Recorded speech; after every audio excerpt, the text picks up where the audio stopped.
인사 나누겠습니다. 봄을 꼭 찾으세요. 인사 나누겠습니다.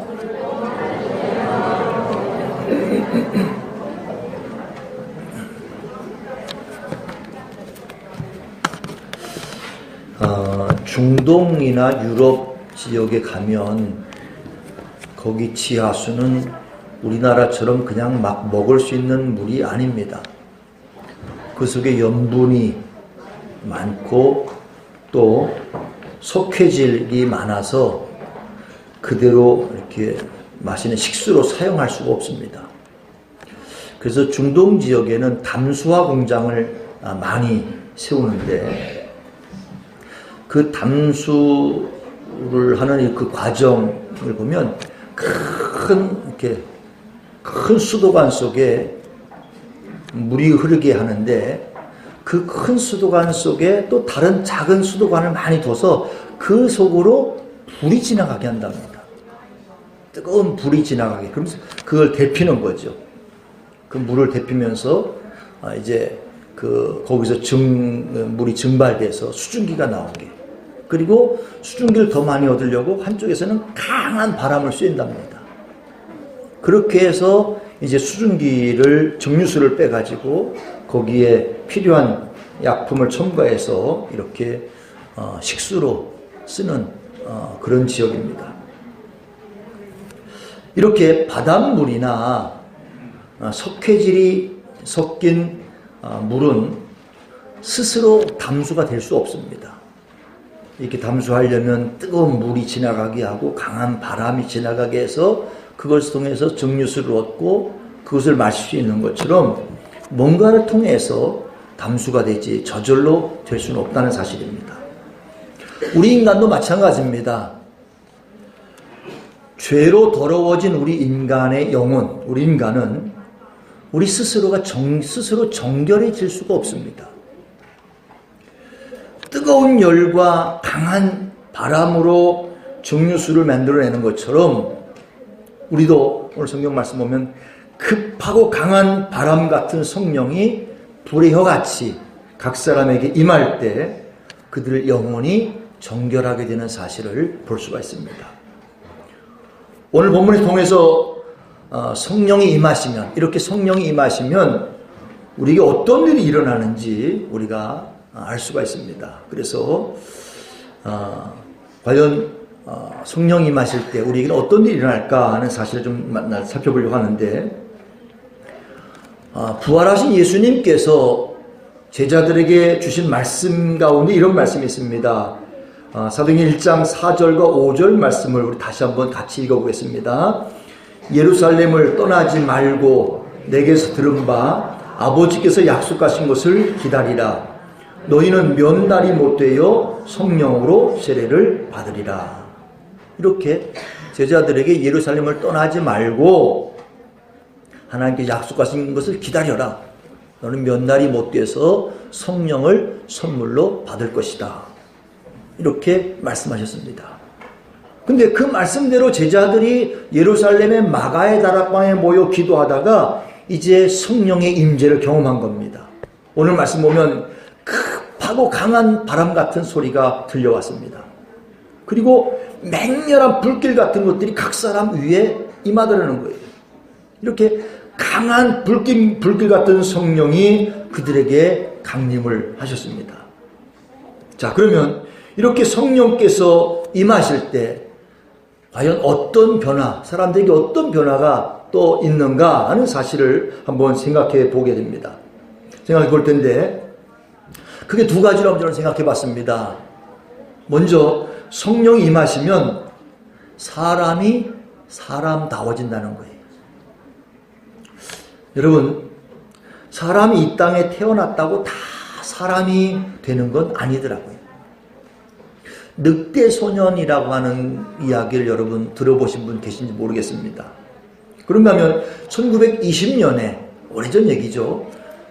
지금 100여 년 전이니까 1920년에 인도의 캘커타에서는 캘커타에서 한 100km 떨어진 지역에 마을이 이상한 소문이 있었습니다. 그게 뭔가 하면 동굴 속에 사람 같은 짐승이 살고 있다 하는 소문이 들렸습니다. 마침 그곳에 전도하러 온 싱 목사님이 있었는데 그 목사님 내외가 그 동굴을 탐험하다가 8살 정도 된 여자아이와 2살 정도 된 여자아이를 붙잡은 거죠. 근데 이 아이들은 습성이 늑대와 같은 습성을 갖고 있는 거예요. 4발로 걸어다니고 으르렁거리고 그리고 생고기를 먹고 하는 이런 늑대의 습성을 가졌습니다. 그래서 이 목사님은 이들을 고아원에 보내서 인간 적응 훈련을 시켰어요. 사람으로 적응 훈련을 시켰는데 2살짜리 동생은 1년도 채 안 돼서 적응을 못하고 그만 죽고 말았습니다. 8살짜리 언니도 9년을 더 살았습니다. 그로부터 9년을 더 살았습니다만 그때까지 지능지수가 한 3, 4살짜리 정도 3, 4살 정도의 어떤 지능지수 그리고 말도 그냥 몇 마디 정도 하는 이 정도로 살다가 그만 죽고 말았다는 얘기했습니다. 이것은 바로 인간이 인간으로 태어났다고 다 인간이 아니라는 거예요. 오늘 4절 말씀 보면 마가의 다락방에 모인 사람들이 이제 기도하다가 성령을 받고 가장 먼저 나타난 현상이 뭐냐면 그들이 방언으로 말하기를 시작했다 그랬습니다. 여기서 말하는 방언은 사실 각 나라 언어입니다. 이렇게 우리가 지금 한국말을 하고 있습니다만 갑자기 다른 일본, 미국, 이렇게 중국 이런 그런 나라 말로 말을 하기 시작하더라는 얘기입니다. 여기서 방언으로 말했다는 얘기는 바로 사람의 말이 아니라 하나님의 말을 하기 시작했다라고 이렇게 우리가 볼 수 있겠습니다. 그리고 이제 또 43절 이하의 말씀 보면 그들은 몸소 사랑을 실천했습니다. 물건을 서로 통용하고 함께 나누는 거죠. 재산을 팔아서 필요한 사람에게 나눠주고 함께 음식을 나누고 이런 삶을 살기 시작했습니다.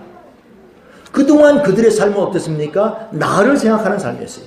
내 욕심을 채우는 삶이었습니다. 나를 위해 쌓았던 그런 삶이었습니다만 이제는 새로운 삶으로의 전환을 가져온 거예요. 이렇게 사람의 말이 아니라 하나님의 말을 하기 시작했고 나 중심의 삶이 아니라 나누는 삶, 이웃에게 사랑을 실천하는 삶을 살기 시작했습니다. 이게 어떻게 가능했습니까? 성령께서 임하심으로 가능했습니다. 우리는 지난주에 베드로의 믿음에 대한 말씀을 함께 나눴습니다. 베드로가 처음에는 주님과 함께 죽음의 자리까지 갈지언정 결코 나는 주님을 부인하지 않겠습니다 라고 이렇게 장담을 했습니다. 그의 믿음은 장담하는 믿음이었습니다. 그러나 불과 몇 시간이 되지도 않아서 그는 예수님을 모른다고 부인하고 맹세하며 저주까지 했습니다. 장담하던 믿음이 금방 하루아침에 한순간에 실패하는 믿음으로 이제 떨어지고 말았습니다. 하지만 이 베드로는 그냥 끝까지 실패한 믿음에 머물러 있질 않았습니다. 일개 여종 앞에서 예수님 모른다고 부인했던 그가 이젠 서슬퍼런 공회 의원들 앞에서도 예수님이 나의 구주가 되시고 우리의 구주가 되신다라고 담대하게 말을 했고 심지어 이제 예수님처럼 십자가에 못 박혀 죽임을 당할 때에 내가 어떻게 예수님처럼 십자가에 못 박혀서 똑같이 내가 죽임을 당하겠느냐. 나를 거꾸로 십자가에 못 박아라. 그래서 거꾸로 십자가에 달려 순교하기까지 했습니다. 다시 말해서 그는 실패한 믿음에서 온전한 믿음으로 바뀌었습니다. 이렇게 장담하던 믿음이 실패한 믿음으로 뚝 떨어졌는가 하면 그 믿음이 다시금 온전한 믿음으로 일어설 수 있었습니다. 이렇게 실패한 믿음에서 온전한 믿음으로 다시 일어서게 된 계기가 뭡니까? 이건 역시 성령께서 강림하셨기 때문입니다. 성령께서 베드로에게 강림하셨을 때 이 놀라운 일들이 일어났던 것을 볼 수가 있습니다. 성령께서 베드로에게 임하셨을 때 그는 완전히 새로운 사람이 되어 있었습니다. 이렇게 성령께서 강림하시면 사람이 사람다워진다는 얘기입니다. 죄인이 의인이 되고 연약한 사람이 강한 사람이 되고 나만 생각하는 사람이 이웃을 생각하는 사람이 되고 실패한 사람이 온전한 사람으로 변화되어집니다. 이처럼 성령께서 임하실 때 우리는 하나님의 사람으로, 하나님이 기뻐하시는 사람으로 온전하게 된다는 사실을 우리에게 말씀해 주고 있습니다. 이 은혜가, 이 성령께서 임하심으로 변화되는 이 은혜가 여기 있는 우리 모두 가운데 함께 할 수 있기를 간절히 축원합니다. 그런가 하면 성령께서 임하실 때 교회가 교회다워집니다. 대개 사도행전 2장, 오늘 우리가 함께 봤던 이 사도행전 2장의 성령 강림 이후에 초대교회가 세워졌다라고 이렇게 얘기를 합니다. 맞습니다. 이 성령 강림 이후에 초대교회가 세워졌습니다. 자, 그렇다면 여러분에게 한번 묻겠습니다. 구약시대에는 교회가 없었을까요? 구약시대는 교회가 있었을까요? 없었을까요? 자, 먼저 교회가 뭔가를 우리 한번 생각해 봐야 됩니다. 교회가 뭡니까? 예배당 건물이 교회가 아니라고 우리가 이미 잘 알고 있습니다. 교회는 바로 하나님의 백성들의 모임, 공동체가 교회입니다. 하나님의 백성들이 모여있는 이것이 교회입니다. 그렇다면 여러분, 구약시대에는 하나님의 백성들이 없었어요? 있었습니까? 없었습니까? 있었습니다. 그러면 구약시대 하나님의 백성들이 있었다는 얘기는 교회가 있었던 얘기예요? 없었다는 얘기예요? 있었다는 얘기입니다. 구약시대에도 하나님의 백성들이 있었기 때문에 교회는 있었습니다. 하나님께서 아브라함을 불러서 그를 통해서 당신의 백성을 삼으셨고 또 그 당신의 나라를 세우셨습니다. 이 얘기는 구약시대에도 바로 교회가 있었다는 얘기입니다. 그런데 구약시대의 교회는 어떤 교회였느냐? 율법 아래에 있었던 교회입니다. 율법 아래에 있었던 교회입니다. 하나님께서 모세를 통해서 이스라엘 백성들을 출애굽시킬 때에 광야에서 하나님께서는 율법을 주셨습니다. 이스라엘 백성들에게 율법을 주셨어요. 너희들은 이렇게 살아가라. 다시 말하면 율법이라는 얘기는, 율법은 하나님의 백성으로 살아가는 방법에 대해 주신 말씀이에요. 너희는 이렇게 살아가라. 그런데 이 율법 아래에 있던 교회가 신약으로 넘어오면서 복음 아래에 있는 교회로 바뀌었습니다. 더 이상 율법 아래에 있는 교회가 아니라 복음 아래에 있는 교회로 변화되었습니다. 우리 성경의 말씀을 가지고 한번 살펴보겠습니다. 갈라디아서 3장 23절에서 25절까지 말씀을 한번 같이 보겠습니다. 한꺼번에 떴으면 좋겠는데 한번 같이 보겠습니다. 시작. 믿음이 오기 전에 우리는 율법 아래에 매인받고 계시될 믿음의 때까지 갇혔느니라. 이같이 율법이 우리를 그리스도께로 인도하는 초등교사가 되어 우리로 하여금 믿음으로 말미암아 의롭다함을 얻게 하려 함이라. 믿음이 온 후로는 우리가 초등교사 아래에 있지 아니하도다. 여러분 여기서 보세요. 23절 말씀을 좀 띄워주세요. 23절에 보면 믿음이 오기 전이라는 말씀이 있습니다. 믿음이 오기 전. 이 얘기는 뭐예요? 아직 그리스도 예수의 복음이 오기 전을 말하는 거예요. 그게 구약시대예요. 예수 그리스도의 복음이 오기 전 구약시대, 이때는 율법 아래에 있었습니다. 저기 23절의 말씀 보면 율법 아래에 있었다라고 말하지 않습니까? 그래서 그 전에는 율법 아래에 있었습니다. 다시 말하면 구약시대에는 율법 아래에 있었던 시대입니다. 그렇기 때문에 구약시대는 율법 아래에 있었던 교회란 얘기죠. 그런데 이 율법은 이제 그 24절인가요? 24절 보면 24절에 보면 이 율법은 우리를 누구에게로 인도하는 교사가 됐다고요? 그리스도에게로 인도하는 초등교사가 됐다는 얘기예요. 율법은 우리를 그리스도에게로 인도하는 초등교사가 됐습니다. 자, 그래서 25절 말씀 보면 이 믿음, 그리스도를 향한 믿음이 온 이후로는 우리가 누구 아래 있지 않아요? 더 이상? 초등교사 아래 있지 않는다는 얘기. 그럼 초등교사가 뭐예요? 율법이에요. 다시 말하면 믿음, 그리스도를 믿는 믿음이 온 이후로는 우리가 더 이상 율법 아래 있는 게 아니라 어디에 있는 거예요? 믿음 아래 있는 거예요. 복음 아래 있는 거예요. 교회도 마찬가지란 얘기입니다. 신약시대, 예수님이 오신 이 신약시대에는 더 이상 교회가 율법 아래 있는 교회가 아니라 복음 아래 있는 교회가 되었다는 얘기입니다. 성경은 말합니다. 율법으로는 온전한 구원을 이룰 수 없다라고 말합니다. 그렇습니다. 율법으로 온전한 구원을 이룰 수 없어요. 구원은 오직 예수 그리스도를 믿는 믿음으로만 가능합니다. 에베소 2장 8절 말씀 같이 봅니다. 너희는 그 은혜로 인하여 믿음으로 말미암아 구원을 받았으니 이것은 너희에게서 난 것이 아니요 하나님의 선물이라. 다시 말해서 율법 아래 있는 교회로는 온전한 구원을 이룰 수가 없습니다. 어떤 교회? 복음 아래 있는 교회라야만 온전한 구원을 이룰 수가 있습니다. 그렇다면 보세요. 율법 아래 있던 교회가 복음 아래 있는 교회로 바뀐 것은 단지 구약에서 신약으로 넘어왔기 때문에 가능한가? 그게 아닙니다.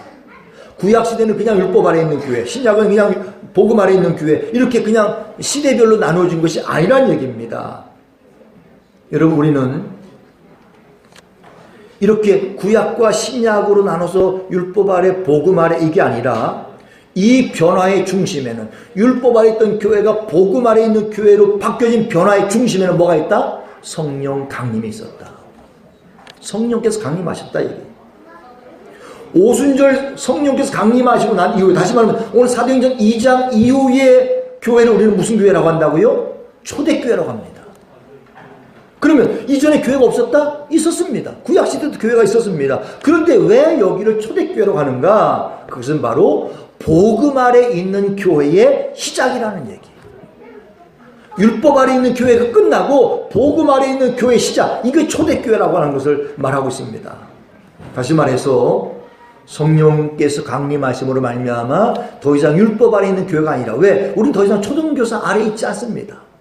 그래서 율법 아래 있는 교회가 아니라 복음 아래 있는 교회가 시작되었던 겁니다. 그래서 우리는 초대교회다라고 이렇게 얘기를 합니다. 이렇게 성령을 통해 세워진 교회, 다시 말하면 믿음 아래 있는, 복음 아래 있는 교회가 그리스도의 몸을 이루었고 또 그 교회의 지체가 되는 성도들마다 온전한 모습을 간직하고 있는 사실을 보게 됩니다. 다시 말하면 성령께서 임하실 때 교회가 교회다워진다는 사실을 말씀해 주고 있습니다. 사랑하는 여러분, 이처럼 오순절 마가의 다락방에 120명의 제자들이 모여서 기도할 때 성령께서 강하게 그들에게 임하셨습니다. 그로부터 나타나는 현상은 두 가지입니다. 하나는 사람이 사람다워졌다. 또 하나는 교회가 교회다워졌다는 사실입니다. 사랑하는 여러분, 우리 모두에게 이 성령의 은혜가 임하기를 축복합니다.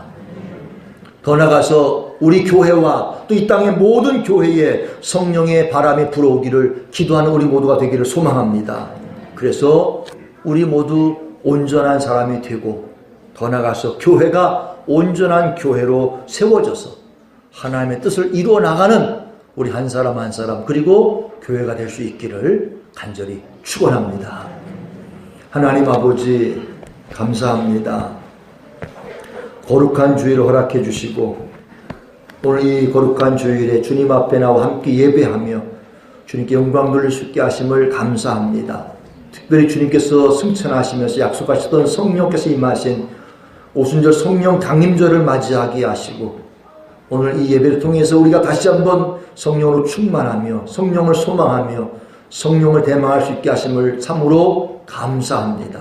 하나님, 우리 각 사람에게 또 우리 교회와 이 땅의 모든 교회에 성령의 강한 바람 같은 성령께서 임해 주심으로 말미암아 우리 한 사람 한 사람이 하나님 앞에 온전한 사람 되어지게 하시고 교회가 하나님의 교회로 온전히 세워지는 은혜를 허락하여 주시옵소서.